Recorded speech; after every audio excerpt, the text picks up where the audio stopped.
Welcome to Healing the Spirit, a space where we awaken our creativity, deepen our connections, and remember who we are through the lens of astrology, archetypes, and art making. I'm your host, Jonathan Coe.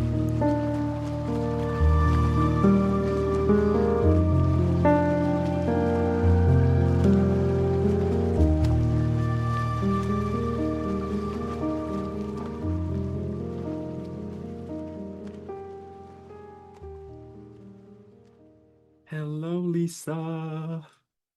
Hello. How are you? Looking so cozy. Your scarf. Yes, I needed it. It's cold this morning, and I don't want to turn on my heater, so. I know I usually have my little desk heater going, but I have it off. But I've had it on before this, so I think I can have enough heat to hopefully last. Yes. Mm. I'm already starting to record, so we can just begin anytime. But how are you? How are you today?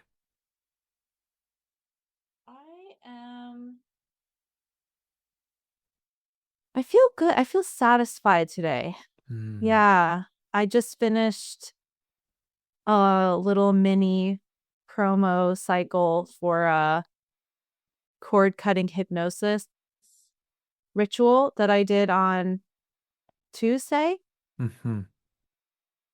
And I have some other things that I know I'm going to be working on soon, but I'm just in this nice little spaciousness where I'm like, oh, I completed that and I felt really good about it. And yeah, it was really nice and just like good energy with it. And so I just am letting myself enjoy that feeling of just finished. I just completed something and I know a new cycle is about to start, but just letting myself kind of like, oh, I just finished that. Yeah. I love that. Yeah, I think satisfaction is the best feeling, but I'm biased as a generator. Yeah. Yes, like that sense of either I'm working towards something and it feels really good, the process, or I'm complete with a process and I can look back and yeah, it's such a good feeling. So The I'm happy for you. Thank you. Yeah, and even better when I can remember to let myself enjoy it because Mm. I have a habit of, okay, now what's next? It's like, oh, like enjoy this. That felt really good. I'm really satisfied. I'm really proud of myself. Like all those things. Yeah. Yeah, Yeah. yeah. Oh, that's such a it's such an incredible sign of growth, I think. When we can slow down enough to acknowledge what we've done. Yeah, it's the best feeling. Mhm. Hmm. Because I definitely know even back to this was in like 2019. I found out my first novella was going to be published. And I know I had some sense of try to enjoy this moment, but I do feel like at that moment, I got the news. I celebrated for like 5 seconds and then I immediately was like on to the next thing and try, you know what I mean? It's so interesting to look back at that because I know I didn't let myself really soak in that feeling. And I think Yes. there's some conditioning patterning of that there's almost like a scarcity, like, oh, I can't let myself enjoy this because I need to move on to the next thing.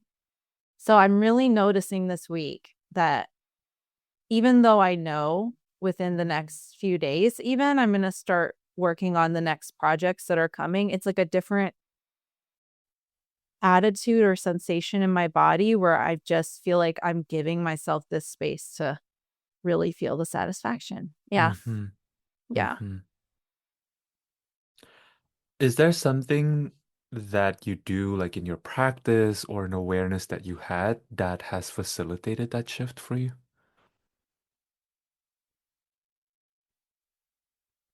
I'm not sure if it's a specific practice. I think I think what it is that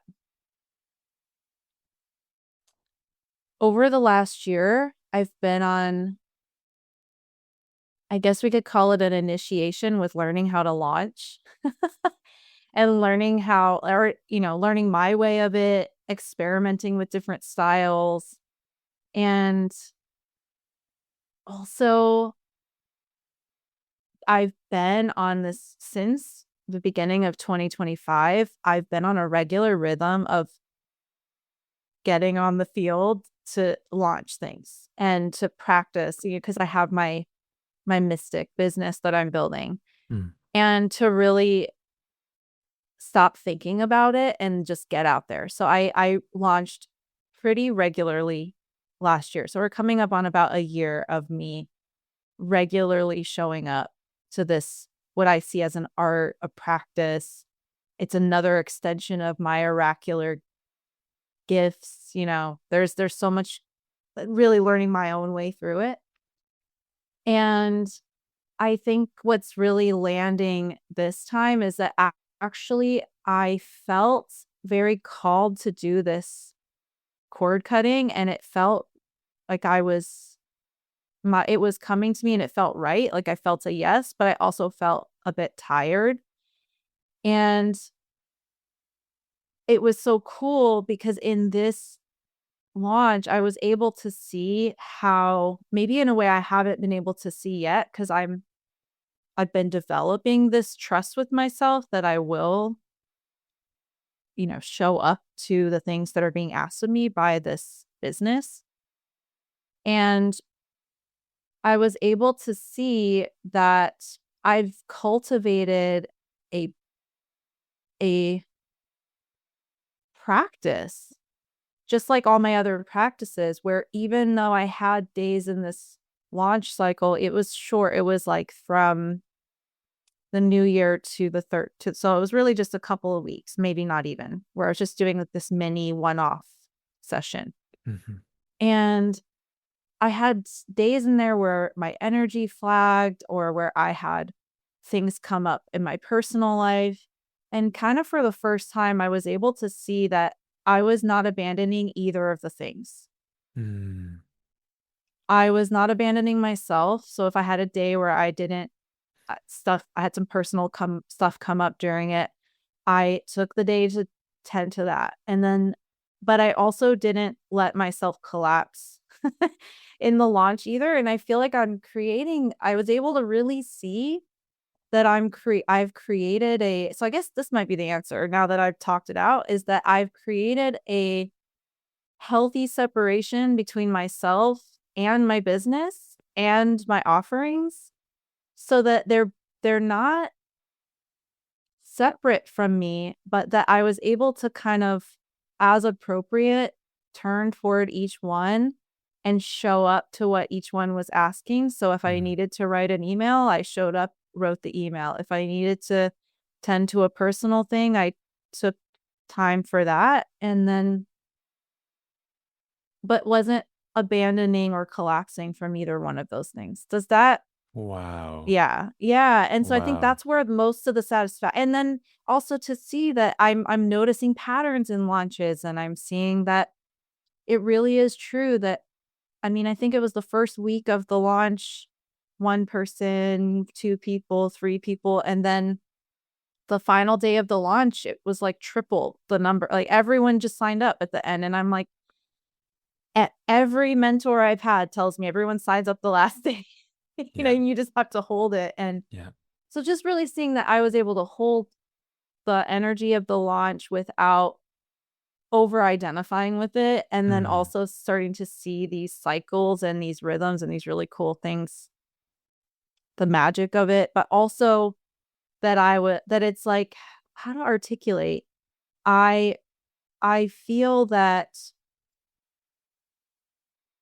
I really had a sense of my Lisa the person, and then the glitch witch being Mhm. these, they're interconnected, but they're also separate entities in a way. So I was able to kind of keep that separation, that healthy Yeah. generative separation through the whole thing. So I think that's really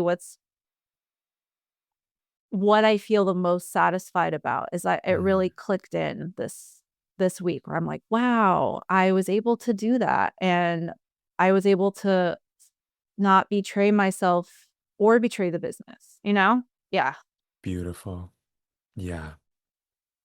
I'm curious to have you talk a little bit about Glitch Witch because I remember the exact moment you changed your Instagram handle, Lisa, and it was electric. I feel like you've always had this electricity. This is how I perceive you at least. I perceive you to both bring but also be inspired by the electricity of your work. And that's always been very present from the very first time I connected with you. And then when you changed your handle to Glitch Witch, it was like, boom, next level. And then I experienced it again when you were sharing some of the photos from the photo shoot that is now on the website, which are just such incredible photos.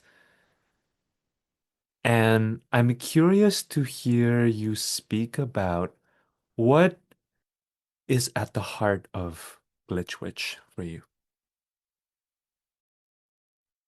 I'm just basking in the projector recognition because I love the electricity is such a big, both it's an energy that I connect to in my work, but also something I feel to be very true about myself and my work, that electricity is a big piece of it, like that life force. So I love that. But the heart of the glitch witch. So you know that we were both in Magician's Table 2023. Yeah. And it was through that alchemical journey that the words the glitch witch first emerged. It was one of the exercises that Britton LaRue had given us. And I remember these words jumped out at me because I was doing this sort of keyword brainstorm, just writing down words. I had like 50 words I was just writing in my notes app that were words that I was feeling very zingy about that were in my field. And I just sat there looking up and down this list. And it was like the words, the glitch witch, they weren't next to each other, but they jumped out at me. And I just had that electricity feeling where I'm like, I have to change my handle immediately. I think within 5 minutes went and added to my Squarespace. You know, you can buy an extra domain. I bought the glitch witch because I already had the website. So it was like $20 to add another domain. I rerouted my domain. It was so fast. It was one of those, I, I understood it in the moment, but I also didn't fully know why. That I was like, I got to change it all now. Just went and changed everything. And I think why I like it so much, and there have been times in the last year as I've been refining my brand and my work where I've asked, does this still fit? Is this still it? And I just it keeps being like, yes, this is still the heart of it. Cause there's a lot of different things that I'm working on and a lot of different ways my work is evolving. But the heart of it for me, there's so many layers to it, but it's the heart of it and how it originally presented itself to me and how it's continued to manifest in multiple ways is that many of us feel like there's something wrong with us. Maybe we've been ostracized for things. I know I was the black sheep of the family. You know, we've been othered. in many different ways across many intersections. And I just had this vision that like all the things that make us not fit in, the actual phrase, I think it's on my podcast that came at that time, was all the ways you don't fit in are your superpower codes. Mm. Like these are the things we actually came here, and then it became very digital for a little while, where I was thinking about when you have a malfunctioning system, the glitches or the mutations are the things that are creating the evolution. And then I was thinking about evolution and how every evolutionary change begins with a mutation. And so that's all what the glitch witch symbolizes, as short as I can make it. But there's, yeah, yeah. Wow. Wow. Mhm. I know you have a lot of important Aquarian placements, and that's a big part of what I want to talk to you about. And also, I'm curious, do you have a lot of third line in your human design? I know you're a 5-1 profile. I am not sure. I need to Mm, look more in my channels to yeah. see if I have any. I do resonate, and I have wondered this and thought I need to go look more, because that's where I'm still learning with human design, is what all the channels and how they all connect and Yeah. how And they the connect to the different gates. lines and the Hmm. gates. Yeah. And but I do really resonate with a lot of third line content. Hmm. Hmm. Because Just I in I turn, see yeah. it. I see it in in your story when you mentioned the glitch being the point of evolution. That feels very third line to me. Yeah, and just this kind of experimental, I try this, I try that, I try that. And then eventually it starts to congeal, and I kind of have to make a lot of mistakes to to get to the actual thing, and learning to embrace that. So I'm sure there's something in there. Hmm. I have the genius to freak Oh, channel. channel, So right. the with those two gates Yeah, activated. yeah. Yeah, I need to look into that more. I can see that for you. Hmm. The Mm-hmm. Genius to Freak is it's one of my favorite channels in human design because it's in a way my experience as someone who doesn't have that channel is it's very binary. It's like either you can really get what this person's talking about or you just really don't. And going back to what you were saying earlier about marketing, there's potency in having that channel and accepting and learning to flow with it that I feel is such a natural. You don't have to think so much about magnetizing things because you just are yourself, and in the process of that, you magnetize. But that is also reminding me of your chart, Lisa, because you are Aquarius and your Aquarius sun and rising and your Leo moon. Am I right about Mm-hmm. that? Uh-huh. Yeah, And Aquarius Mercury. that's amazing. I know. I love it.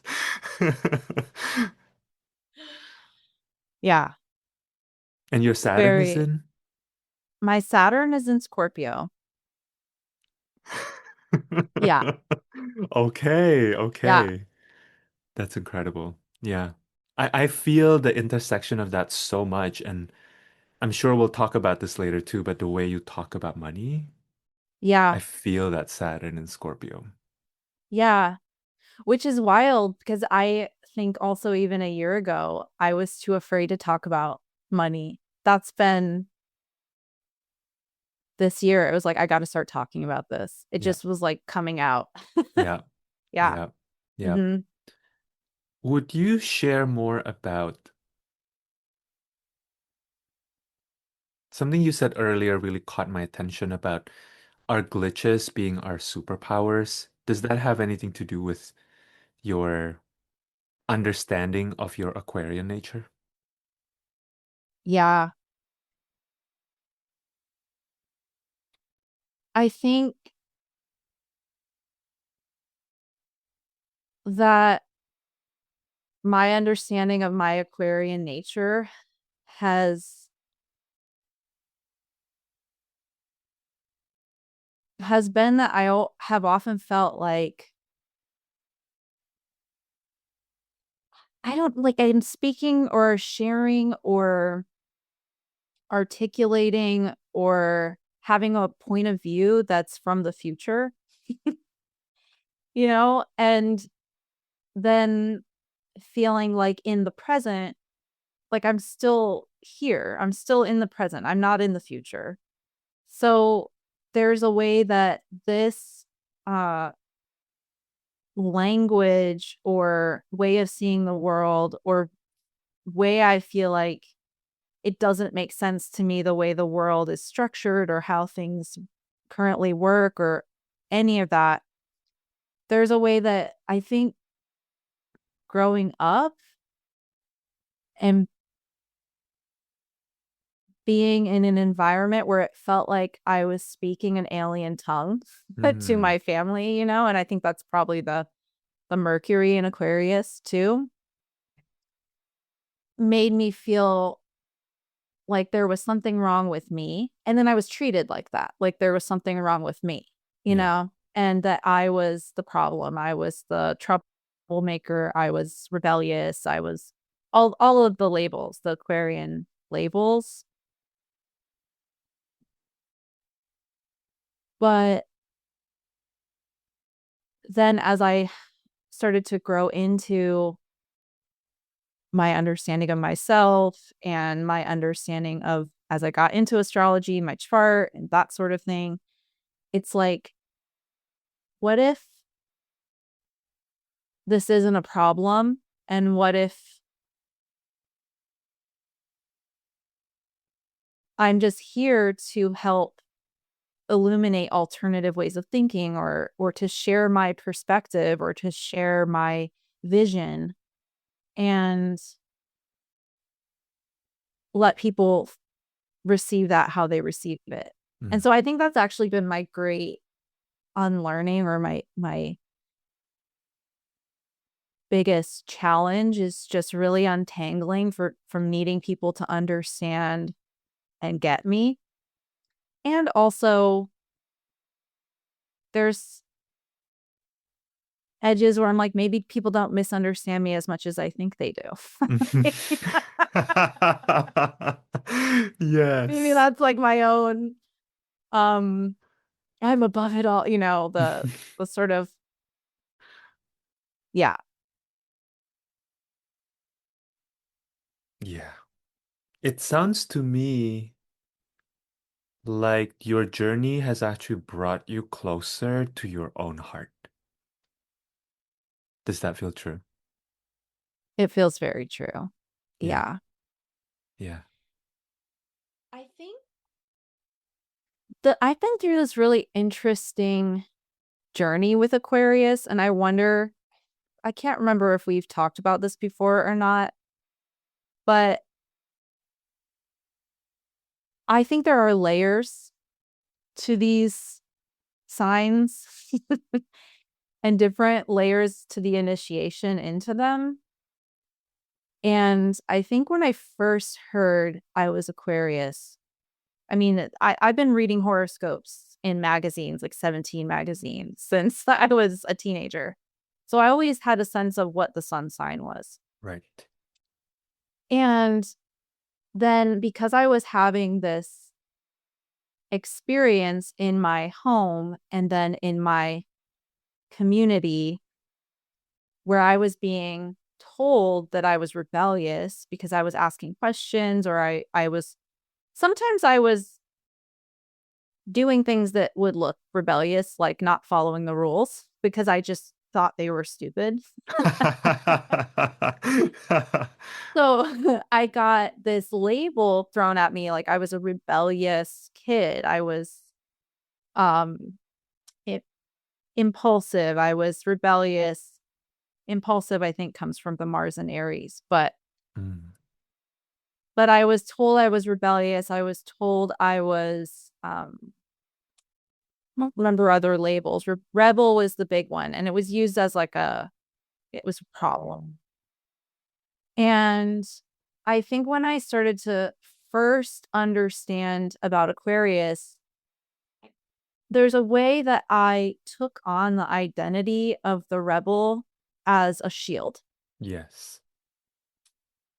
and almost became, I guess it's a rebel without a cause. Like, I'm a rebel just because. I'm a rebel. If you like this, I'm going to like the other thing. If you want me to like this, I'm just going to automatically go into opposition because it felt safe or like an identity, or I'm like, I'm a rebel, you know? Mm-hmm. And in the last few years, this really started. I don't know how it's all connected to my Aquarius journey, but I know it is. But it actually started, I think it was a couple years ago, or maybe a year and a half ago, when Venus went retrograde. Wait, what was the last Venus retrograde? Leo? Yeah, Is that what true? was the one before that? Let me see. I can probably stipulate, but I prefer looking at the Yeah, it chart. was the one before that. Mm-hmm. And there was something about that. So in 2025, Venus retrograded at 10 degrees Aries, and then before that, retrograded Yeah, Leo I thought it was on Venus. Yeah. on Sorry, go ahead. July 22nd, 2023 was when it started to go Yeah. retrograde. Yeah.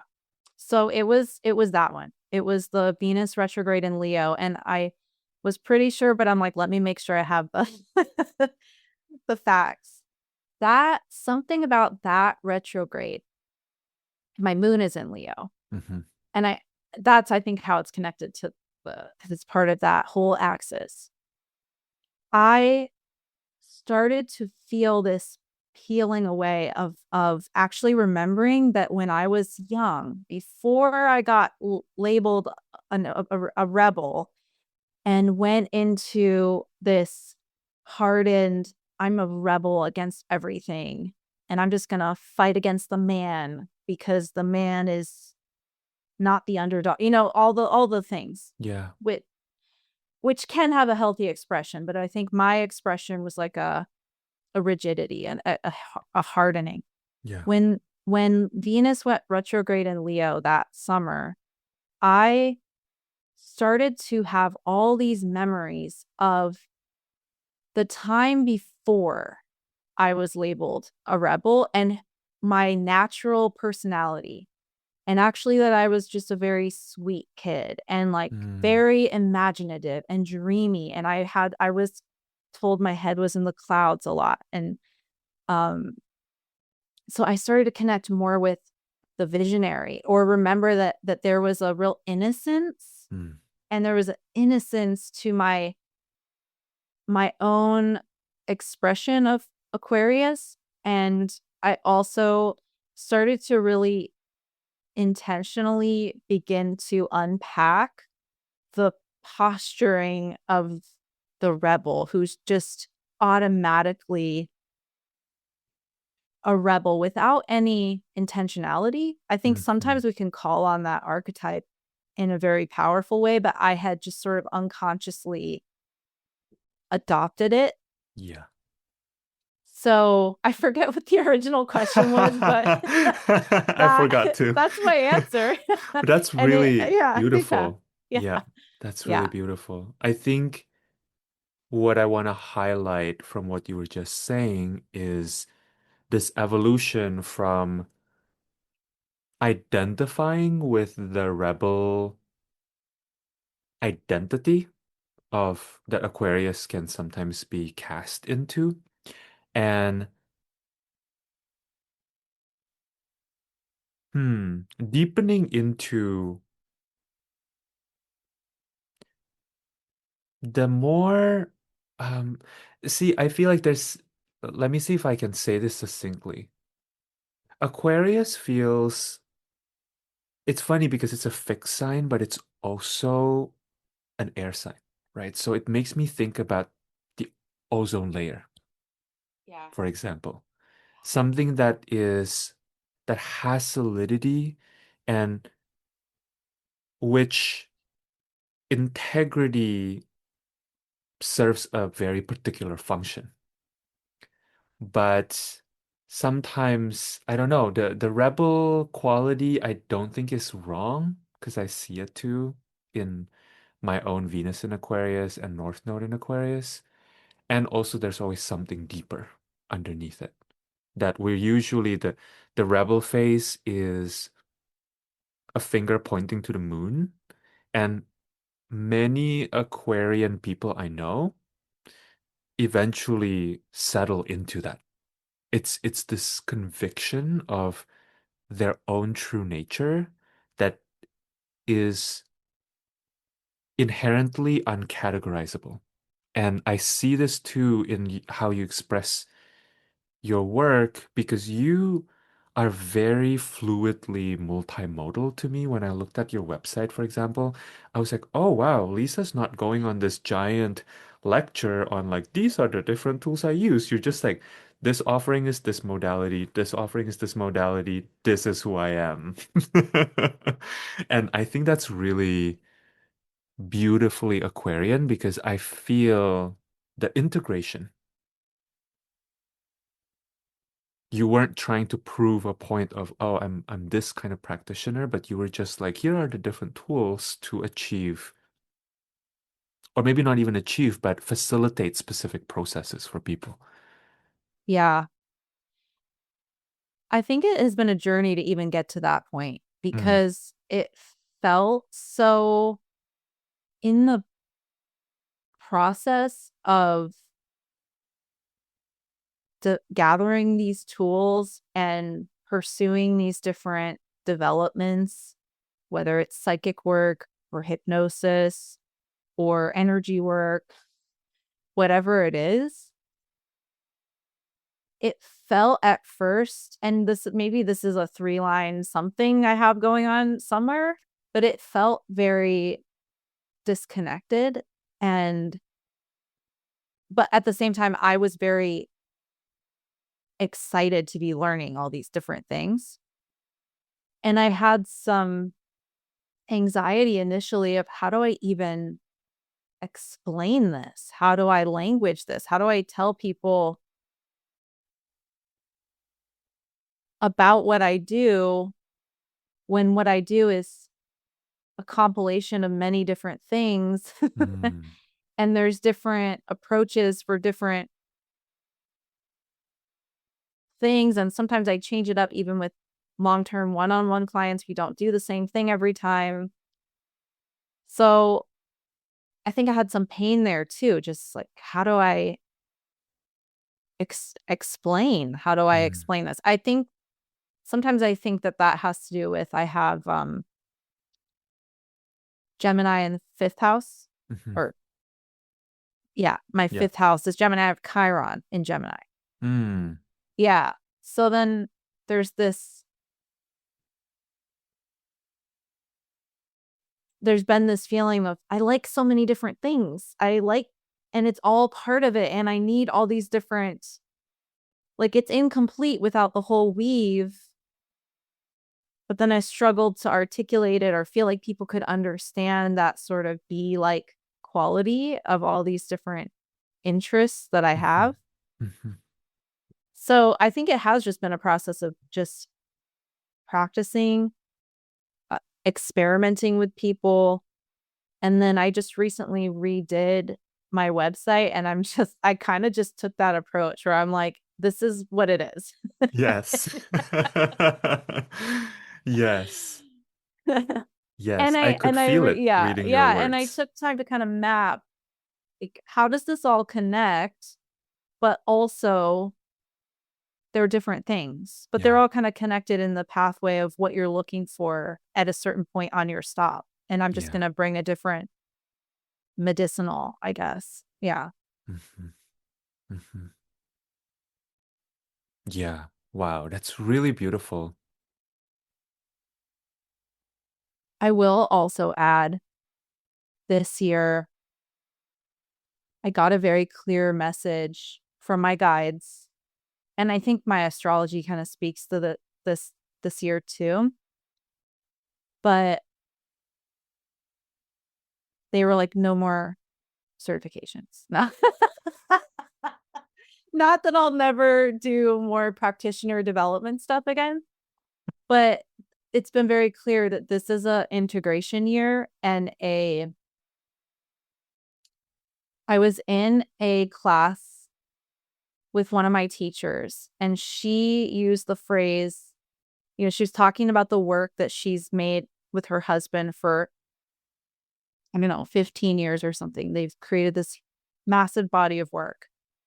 And she referred to them as apex teachings. She's like, these are apex teachings. And they are teachings that that have roots, that we have been devoting our life and study to for the past 15 years. And I was like, what are my apex teachings? So I'm kind of on this mission this year to let everything that I've been studying, it's like all of that was like collecting stuff for my little fool's bag, and it's like I'm on this journey this year to start to let it all coagulate and to really give roots to the world that I've created in Yes. this business. Yeah. Yes. I've found in my own personal journey that when I get stuck in the loop of constantly learning new skills, it limits the amount of time and energy and space I can use to integrate what the existing tools are teaching me. And so, yeah, I think what I'm hearing from you is you're in this process of pausing the procurement phase and letting It's yourself. so hard. It's so hard because it's so fun to procure and get into, different perspectives, ontologies, and systems. And what I'm hearing from you too from the beginning is there's more possibility, perhaps, for deeper satisfaction in that space. Would you say that's true? Mhm. Yeah. And I think it's clear. I think you know this, but I'll just say it out loud. This isn't to say that phase there's nothing wrong with it. It was Yeah. actually really powerful part of me getting exposed to different modalities and learning from really amazing practitioners. And, it was a really powerful part, but it actually, how it feels, I've actually been thinking about. This feels like I've just completed basically a bachelor level of study in terms of it's been like 4 years. It's actually been 6 years. 6 years since I really started taking trainings. Yeah.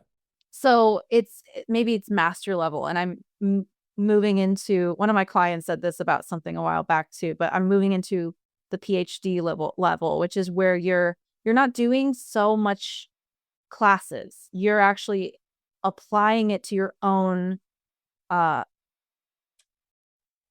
synthesis of what are you doing with what you've accumulated and learned. And because we don't really necessarily have mystery schools in the same way, it feels like this time has been me learning from other people, working with masters, working with, you know, um, other people who've been on this path for a while. And now it's like, it really feels like it's a time to, there's a way that it feels like it's somewhat still on the surface. Mm. Not in terms of me or my energy, but the knowledge, right? And the knowledge wants to now have time to be planted and to see what what I'm going to make of that knowledge and how I'm going to now uh, create my practices and my teachings and my work with people. That feels like if I continue at this moment to just get another practitioner certification or whatever, it's like it's keeping it at a shallow level. It's like just reading, I don't know, reading a bunch of different articles, but then never really turning around and writing your own Right. article based on what you've researched, you know? Right. And there's a way that it still stays, it feels kind of shallow when, and not in a negative sense. I think it's kind of a natural progression of learning and Mm, then synthesizing that learning. Because I think yes. that's when I feel the most satisfied is I find the learning fun, but when I can then turn around and create something with that, that's the satisfaction. It's like, whoa, this is so cool. Right. The word that came to my mind is maturation. And I'm wondering if you experienced this too, Lisa, but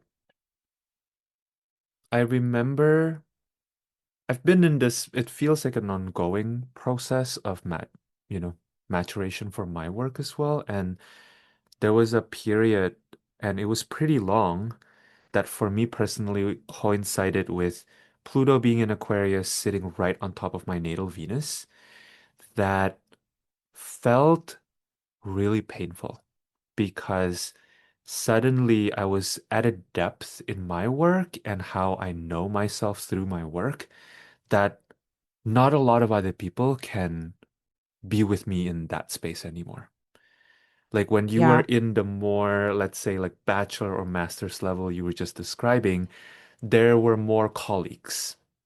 You had more friends. You can just kind of grab a cup of tea and then like hang out at the cafe and talk about your thing and your problems. But my experience was that going deeper, my path became more pronounced and it became more specific to me.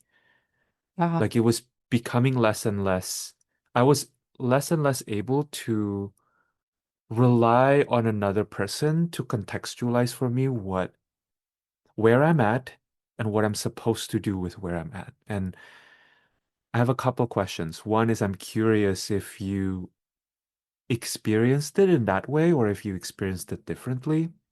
And two, if there are any perspectives or wisdom you've accumulated in this process of deepening that you would like to share. I do think I experienced that. I think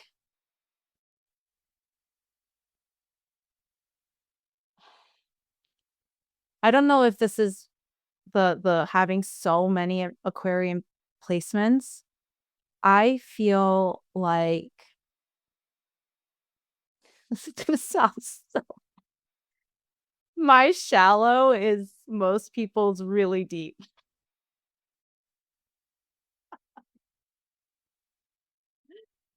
And I think that's a huge struggle for a long time Hmm. because there's a condescension that can come with that, where I just Yes. start to feel like nobody gets it. I'm so deep, everyone's so shallow. You know?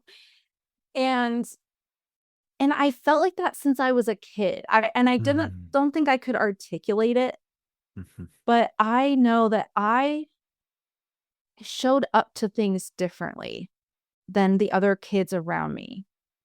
And I thought deeper than the other kids around me. And it was never I didn't think of it at that time in a judge like a judgmental sort of way. It was more just a sense of either not being met there or feeling like, is there something weird about the way I am that Hmm. a silly example is that when I was growing up, we went to church and I was in youth group one time and we were having a discussion and it came up that I read my Bible every morning and took notes. And the kids looked at me like I was an alien. That they're like, Mhm. "You read the Bible and take notes?" I was Yeah. 13 Yeah. and I've just always been like that, you know? I've just always been someone who I've been reading a ton my whole life. I just always felt like I had this depth that I just and then as I started to get older, I noticed it doesn't feel like everyone's thinking about this as deeply as me. It doesn't feel like something feels different. Um, or in college even, I just could get things easily, but was hungry for it. I would do the homework because I wanted to. I wanted the knowledge. I was so hungry.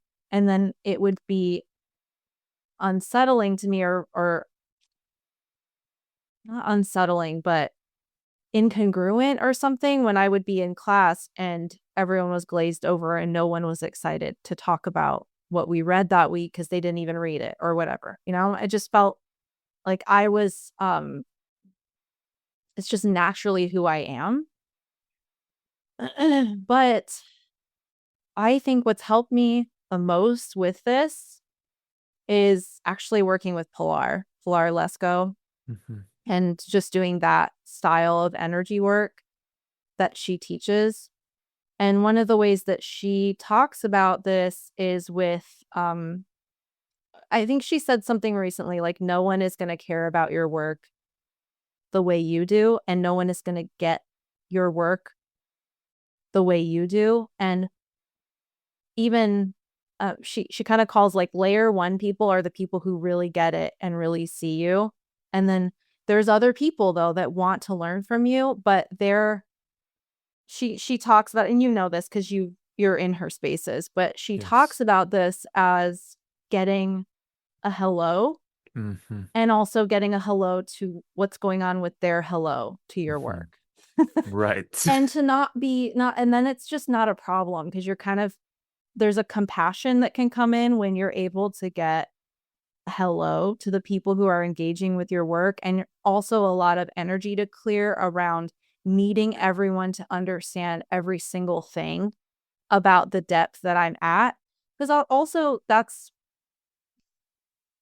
if I'm in a role as a teacher, I should be in deeper. Literally why you're teaching. Not should in Yes. a shamey way, but like that's what you're doing. Functionally. And Yeah. yeah, and if I'm going to be a in a healthy kind of leader or teacher or mentor role, I need to be working on my side with the any kind of condescension or you just don't get it that could come up because that's not a healthy dynamic either. So really working with those energetic tools of clearing energy around needing to be understood, needing everyone to get me, needing everyone to meet me there. And then when I can get that psychic hello to where they can meet me Mm. and to let them be there, even if they're not getting the whole thing, or even if they're like not able to see what I'm doing in these depths, it's like that's they're where they can, and maybe maybe as they engage with that piece, maybe that's all they need. Maybe that'll open the door for them to start to get a better hello to what I'm doing. So I think that's Yes. just really helped me so much with clearing out some of the resentments. I think the projector bitterness that can come in. Mhm. I'm a 5/1 projector. I don't know if we said that, but you know, is just working with my energy and then my ability to get a hello to the people who I'm working with. And then also when I can do that, I can see, oh, this person only has like a 10% hello to what I'm doing. and Yeah. that's okay. That's Yeah. what that's where they're at. Yeah. And it's just not personal. Yes. Yeah. Yes. And you don't have to leave where you're at either in order to be able to facilitate teaching or sessions that can be very impactful for the other person. Right. Because if I leave that depth to try to meet them there to kind of try to cater, that's not satisfying to me either. So, and Yes. that's also condescending. That's still part of that condescension. It's like I am staying where I am. I'm going to teach from here. I'm going to do what I can to build those bridges to, you know, to help say the bridge is here, and if you are in your own way, in your own autonomous decision, want to walk across it, you can, but I'm not in control of that. Yes. And that is not my job as a guide. And it could be that a 10% hello to what I'm doing is exactly what they need for their next step of their journey, you know? Yes. Yes. And so that's helped a lot. Yeah. Yeah. So Yeah. what I'm hearing from you is in that process of deepening into your work and really giving space for your work to share what it wants to share in the world and create the impact, what's been helpful for you is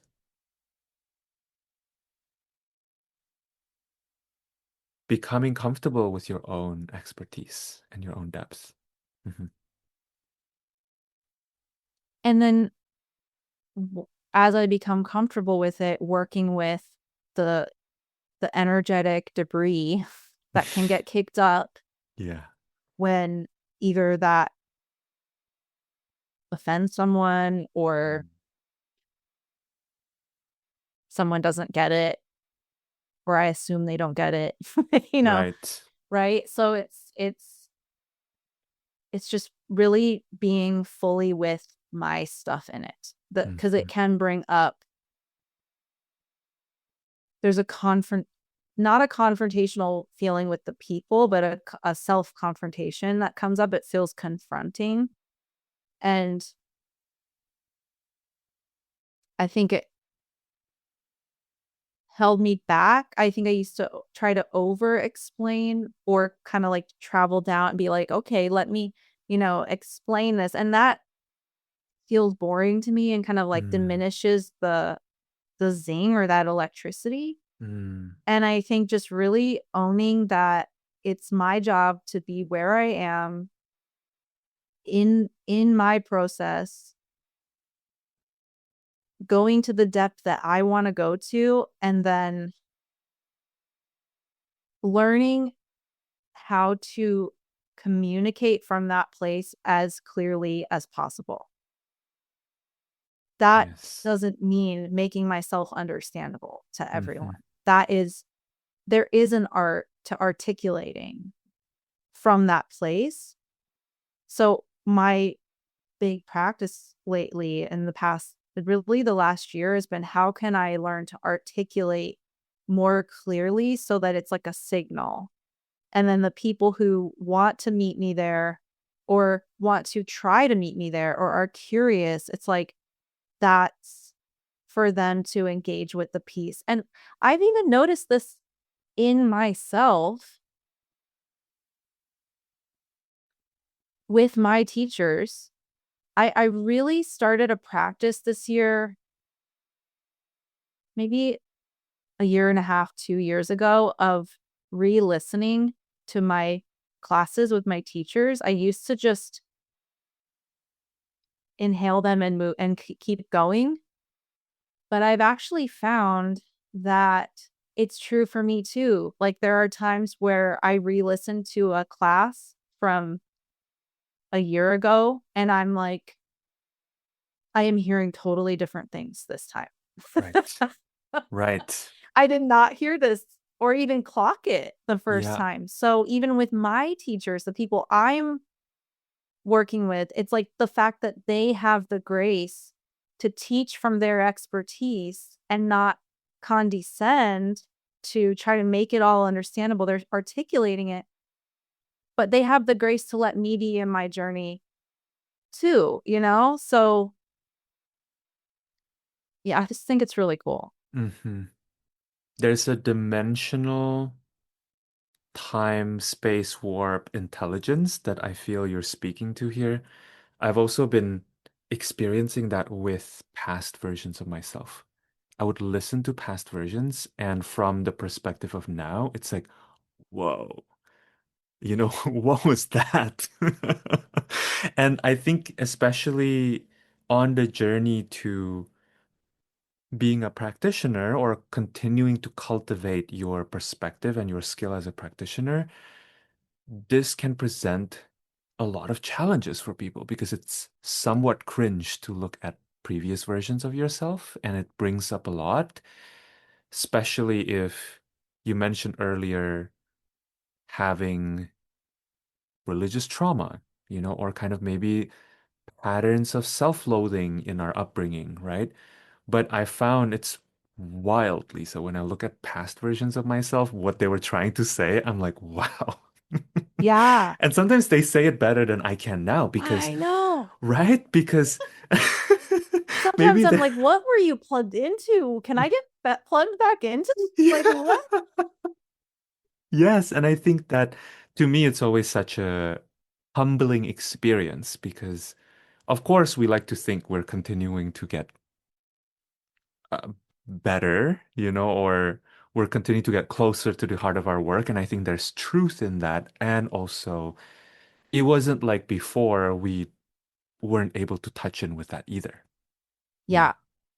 I think it really is just in some ways, for the most part, for me, just I'm learning to articulate it more. Mm, And also learning how to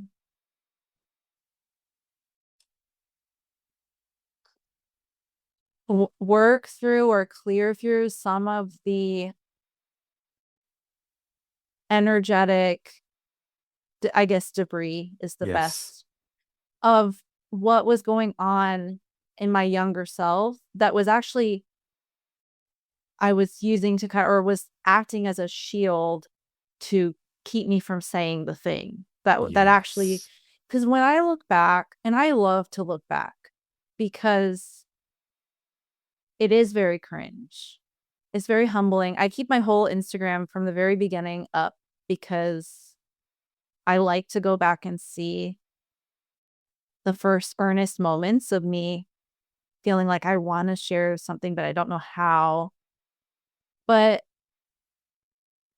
I like to look back and I see that there's two things I notice. One, I notice how much I've grown because, in the sense of my early Instagram videos, I was so nervous and it's so awkward. It's so cute, actually, though, because I'm like, I was doing it even though this is it's clearly so uncomfortable for me. So I like to see it's like the growth, but I can also see, oh my gosh, I was so afraid to do that. And I sat there and made that video and put it on the internet. Like, that's so sweet. Yes. And I also like to see that I haven't, there's been ways that it's matured my work, but I haven't changed what I'm getting at that much. Yes. It's been there the whole time. Yes. And it's coming out in different ways. And there's moments of real lucidity, like you're saying, where I look back and I'm like, whoa, it's like a lightning bolt struck. I wrote it out, put it out there, and it was very clearly the the stuff I'm still talking about now Mm, or sharing about or teaching about or whatever. And then it would go into more of the hiding. It would come out and then I would hide a bit. And it's not like this is solved. Like, I'm still figuring all this out. I feel like I've really just come into a new level of feeling comfortable sharing and speaking and, talking about things in a public setting. But it's really special to look back and see what's been there all along and the growth. mm, It's both. And also the fact that I wouldn't be here sharing in this way if I hadn't taken those cringy steps. So I really like to see that. And also, something I've been doing, this is part of my digestion, integration, deepening year, is I've started listening to I'm on a mission to listen to every workshop and class I've taught. I'm re-listening to everything and I'm taking notes. I'm like, what Mm. are the things I always return to? What are the things I'm saying the same way 1,000 different times? And it kind of just helping me get a distillation of what am I doing every time I sit down to teach people? Like, what am I really getting at? What am I clearly obsessed with? That's been kind of fun. And also the same thing where I'm like, wow, I was talking about this then. I don't remember that I was even thinking this way. This is so cool. So that's Yeah, my ongoing project. that's really beautiful. I am also feeling into your Scorpio 10th house. Is that right? You have Scorpio in the 10th house? I get confused because I think it's different in Placidus and whole sign. I Mm. think it changes based Based on on, which one. But yes, I in wonder one if of I have your those. chart here.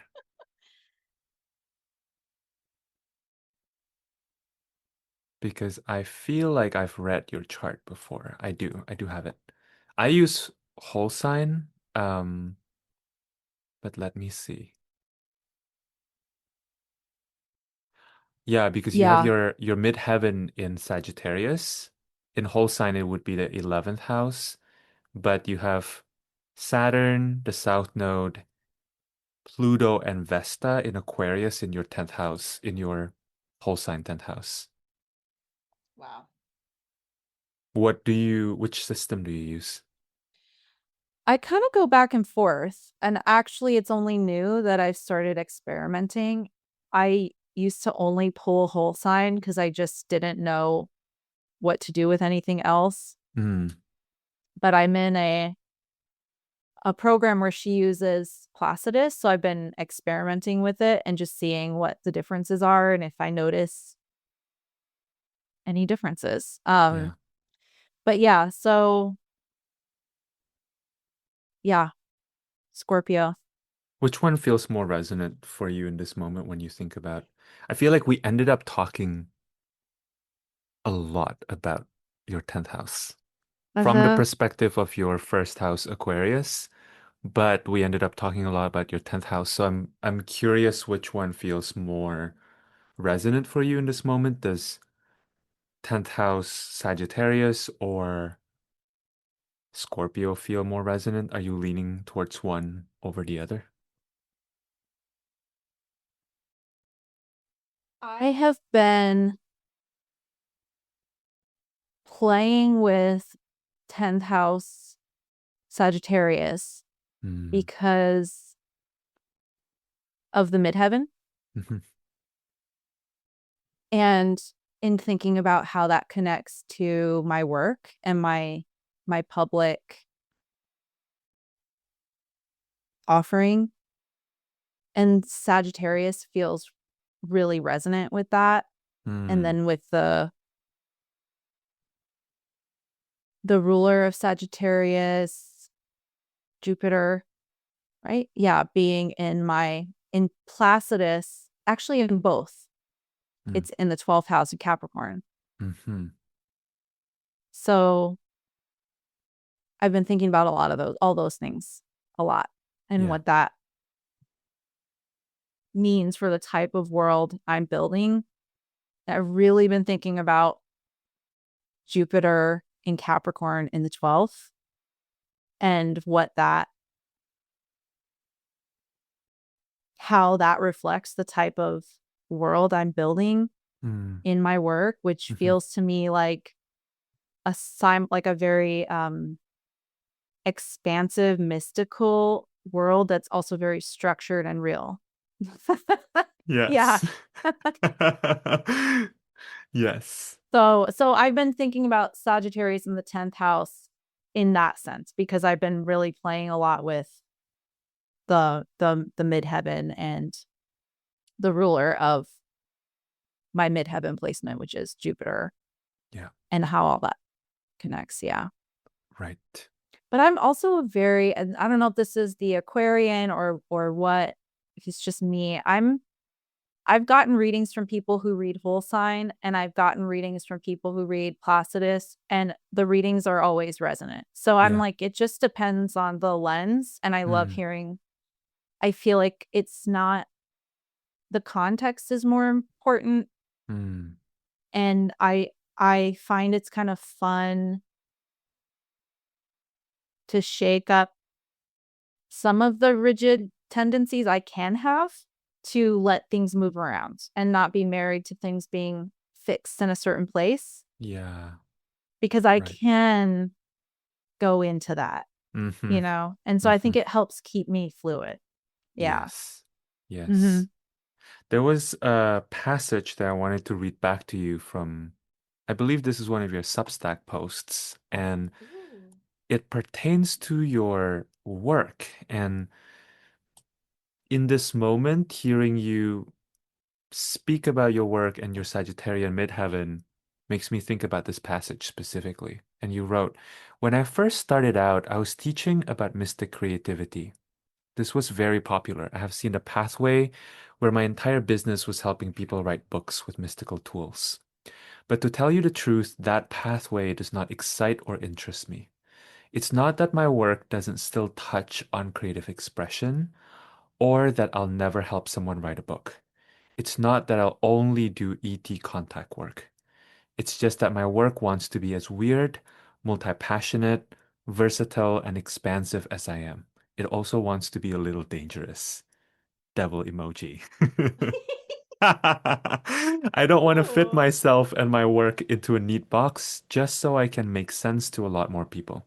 I want to stay in devotion and communion with the living pulse of my work so it will speak to the right people, which feels very Sagittarian to me, that sentiment. Yeah. Hmm. Yeah. Oh, it's so fun to have your words read back to you.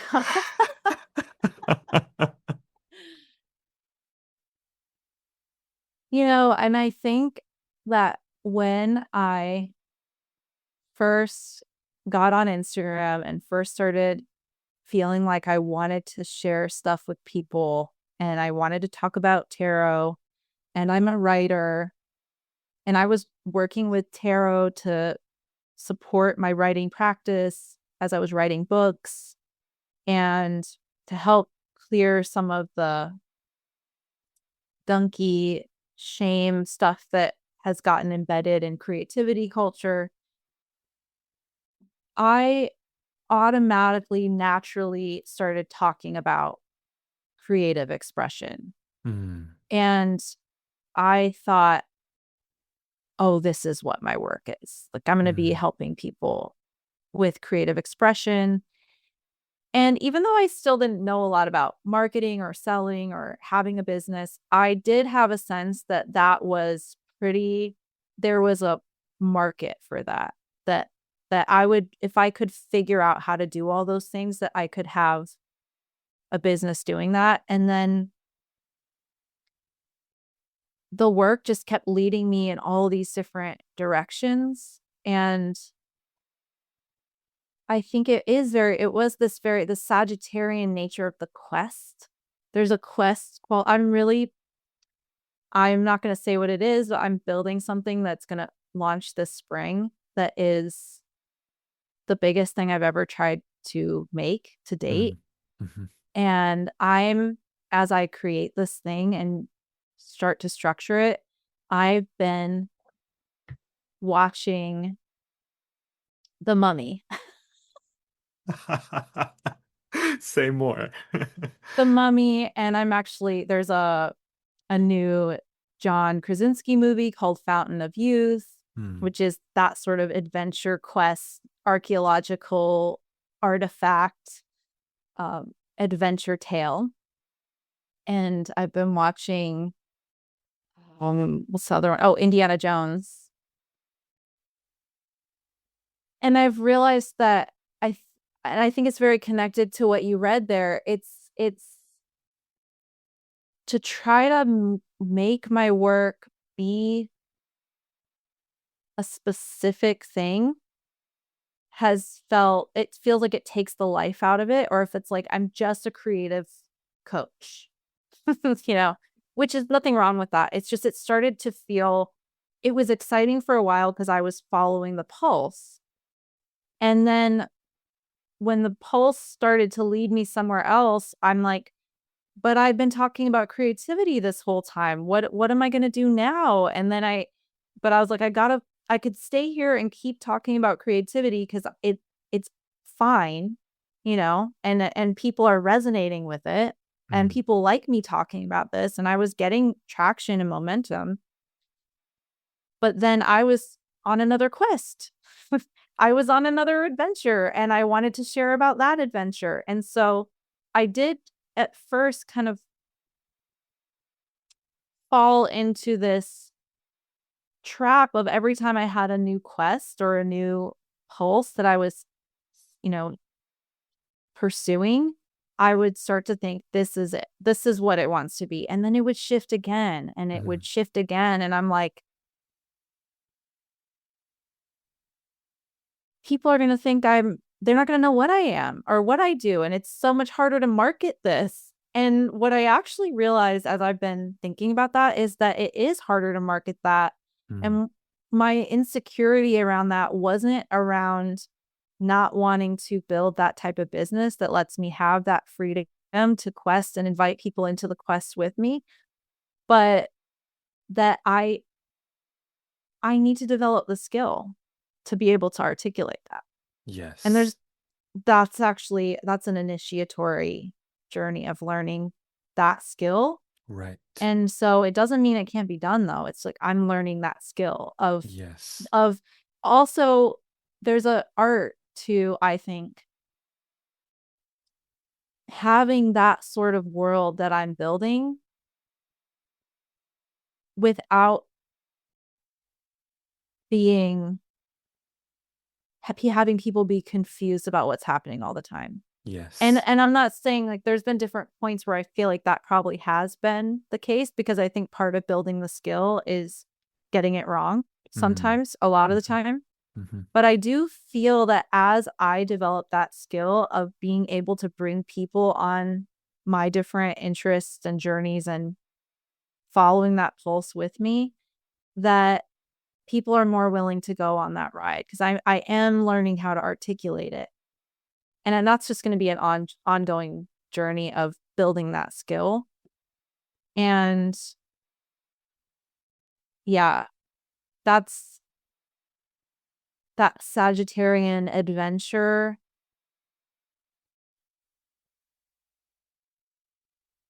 quality has just been really alive for me. And I also think I'm really attracted to that because I started to see how, and I think this is part of building that skill and learning it too, that I was trying to communicate about my work in the ways I had seen other people do it. And I was also starting to feel bored by the healing. We're healing everything all the time. It's just endless healing. And I'm like, what if we could inject a little danger? What if we could but also I'm coming at that very archetypally. I don't actually I'm not going to go like Indiana Jones in a cave full of snakes. But what is the version of that for my business? and and how can I work with that archetypal energy for homebody bookworms like me? Yes. You know?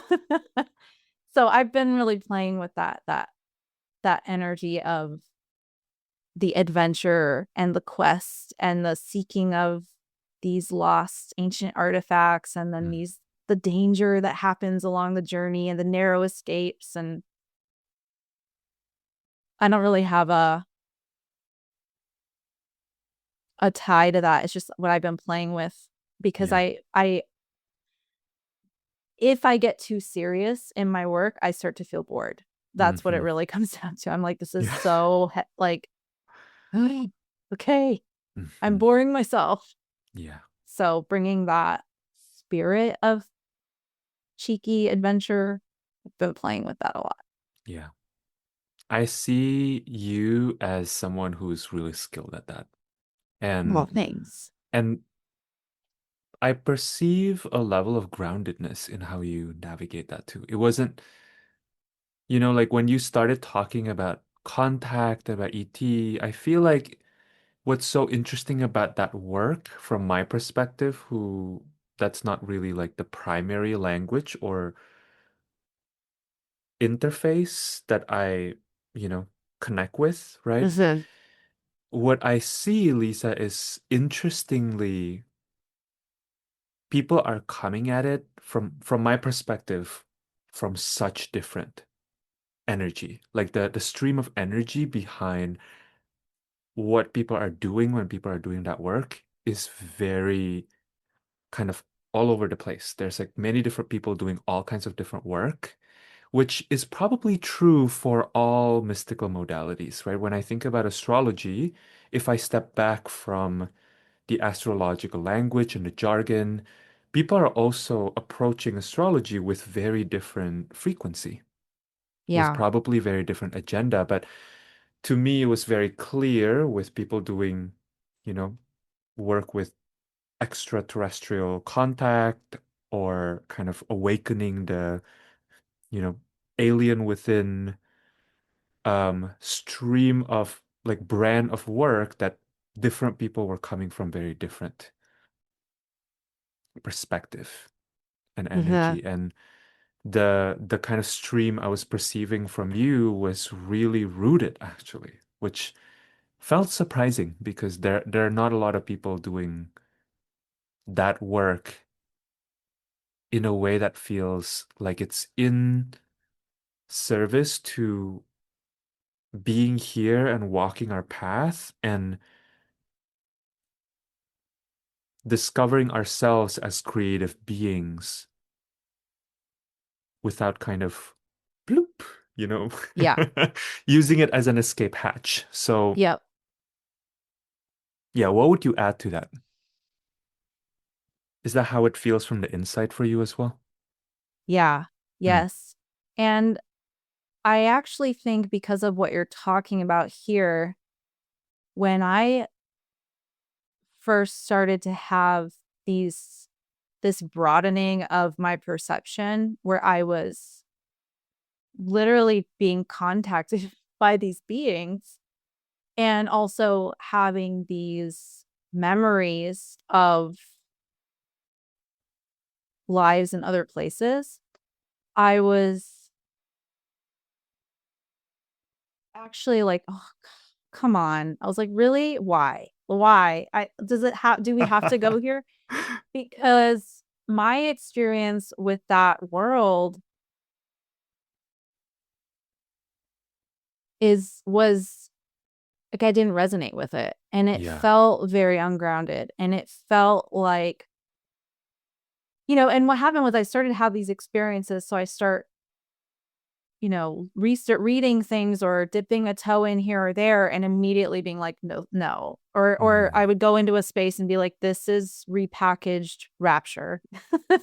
This is there's a disembodiment or like a lust, a longing for or a fantasizing really of not having a body anymore and not having to be in this plane. yes. And this also kind of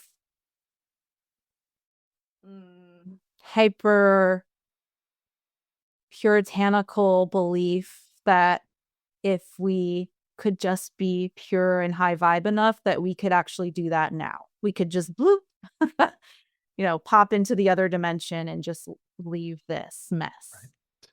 Hmm. And that really just doesn't resonate with me. And I don't like to speak with judgment about it because I think there's an intelligence to any exploration of thought that's happening. It's not for me to micromanage. Mm, but I actually really took a long time to start talking about it because I was really scared of being perceived. Kind of like what we've been talking about this whole time of like, I knew where I was with it and what my lineage with it was. And I have a teacher who is the pretty much the only person I have found in that space that is grounded in the energy I want to be grounded in when it Mm, comes to it. mhm. And she has a loyal following, but she's not one of the sensational ones. Like everyone, maybe not everyone, most people, if I say Bashar, they're going to know who Bashar is for the most Correct. part. Yeah. She was coming up at the time Bashar was. This is Lisa with Lyssa, Lisa Royal Holt. Mm, And she's kind of the opposite of a lot of the sensational disembodied stuff. And I actually think people kind of pass over her because of that. I mean, I'm not saying, I'm making it sound like she doesn't have a thriving, successful following. She really does. mm. But it's just not, she's not one of the celebrities in the way that Bashar or some of the other really sensational ones are. Yeah. And I think it's because she's everything she channels is constantly bringing us back to the body, back to now. We're not transcending this. We are not, we're coming more into integration with Mm, all of it. yeah. And she talks a lot about integrating polarity and stuff like that. But anyway, I really had a fear of talking about it because I was like, you know, there's a stigma. And then there's beyond the stigma in the spiritual space, because there's stigma about it in the spiritual space. And then there's stigma about it in like the regular world, because in the spiritual space, it's like, oh, those people are just spiritual bypassing, out of touch, all the things. And then in the regular world, it's like you're out of your mind. Hmm. So it's a double whammy. Yeah, it's like, oh, this is so weird. And then I just started to have these really intense contact experiences. I would wake up in my room and just have this crazy experience. So I'm like, there's something for me here. So I'm going to pursue this. I'm going to, I think when I started talking about it, it was at a time when I was just like, I want to be free to talk about anything I want. And so I'm just going to rip the Band-Aid and just talk about it. And I don't personally, um, use the word starseed for the most part, but I've used it in the beginning because I wanted to kind of bring a blade and just be like, anyone who doesn't want to hear me talk about this, I wanted to, because I have my own personal association with that, but it's again one of those loaded words. Yeah. So yeah, and I think for me, what I have learned from these beings, well, what I see is what you're saying, a lot of escapism, a lot of wanting to be rescued by aliens. Like, please come rescue us from, all the bad things happening on the earth. But what they have shown me is actually it's much more like the role of a mentor. They're beings who've had a lot of experience in evolution and have kind of been through it, and they're actually family. And Mm, there's these greater lineages of that's vaster than Earth. But they are like any good mentor, they're not coming to rescue us. It's like there's wisdom there if we want to tap into that energy, but it's like if your parent does your homework, you didn't actually learn anything. It felt easier, but you didn't grow. you know? mm, So, and they're not I don't see them as parents either. I see them as just kind of, I don't know if you've seen the movie Interstellar, where there's uh, these beings, these highly intelligent beings that are communicating with this guy as he goes on this journey. And then, mm, not to spoil it, but it turns out it's just that him in the future, you know? mm, mhm. So it's kind of like, I see it like that. So to wrap that up, I'm like, for me, it is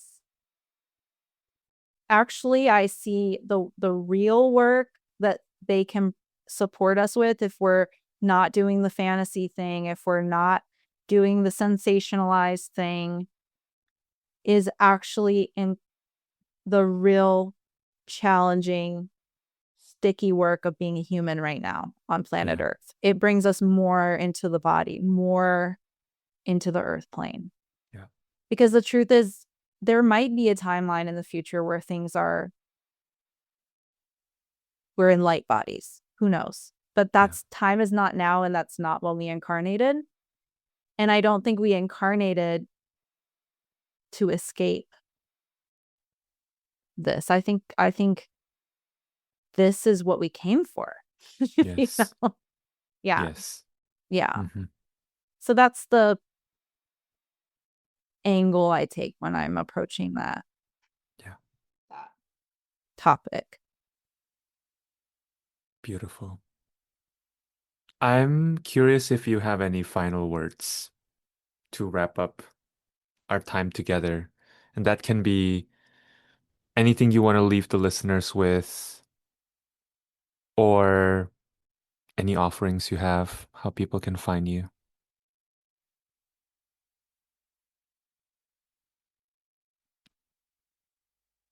Well, when I tune in and see what feels alive for me right now is,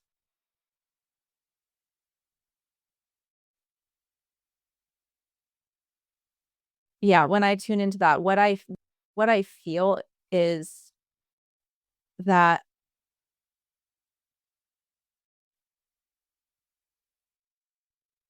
there are so many forces, and I don't mean that in a scary way, but just so many forces vying for our attention and our energy in this moment in time. And